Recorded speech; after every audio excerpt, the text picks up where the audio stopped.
Hey guys, welcome to the Run List. I'm Mike Chen. And I'm Yi. Today we're going to talk about Americanized Chinese food. Now I'm sure most of you, if not all of you, have been to a Chinese restaurant at some point during your lifetime. And most of you probably thought what you're eating is actually Chinese food, but you are wrong. Most of what you have probably eaten at the Chinese restaurant around the corner of your neighborhood is not actually real Chinese food. So today, me and Yi are going to talk a little bit about what is real Chinese food, and the difference between Americanized Chinese food and traditional Chinese food.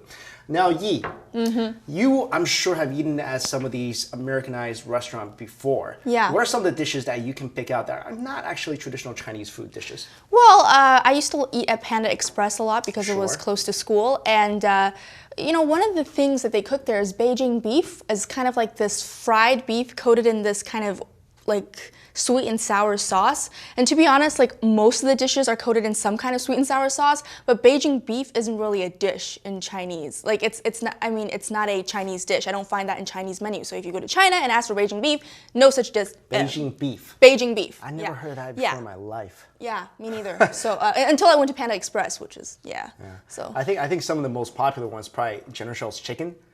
yeah, does that actually exist in China though? I'm sure there's probably at some point a general whose last name is Tsao or Zhao or something. But that dish, I mean, did he have a chicken and did he cook it and made it famous so all the Western Chinese restaurants all carry it? I don't think that actually happened. No, but that's what happened with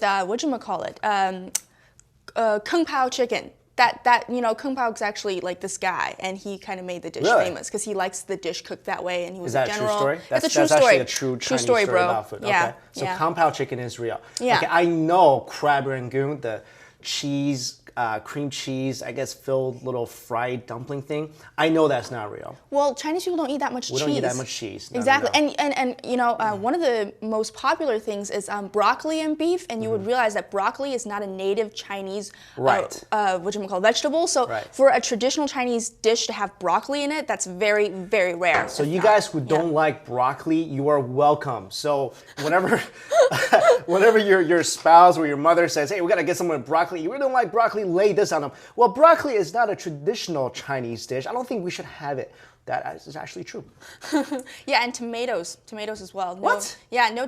Most traditional Chinese dishes don't have tomatoes. Are you serious? Because tomatoes, in Chinese, it's called, like, it's a Western thing, you know what Really? I'm saying? My favorite dish is like tomatoes and eggs. I think that's more of a modern Chinese dish, even though now it's like widely considered to be like a popular Chinese dish. But really, tomatoes are not that traditional. And probably the thing that you see at every single Chinese restaurant that doesn't exist in China is probably the fortune cookie. It's probably the fortune cookie. What? Like, I didn't know that didn't exist. You didn't know that was a traditional Chinese? Yeah, You thought Confucius wrote a bunch of little slips of paper with words of wisdom, and then like put it inside all these little crunchy, weird shaped cookies? They're supposed to be shaped like the money, you know. Yeah, that's true. It is supposed to be shaped like money, but it's not a traditional Chinese thing. We don't eat a lot of money-shaped cookies with slips of paper inside that tells you that you or someone you know will be married within 1 year. Actually, fortune cookies don't tell you that, but nonetheless, that would be an extremely fun fortune to have. But I think I want to point out that a lot of dishes that we talk about involve chicken, but chicken in Chinese culture is rarely ever fried, and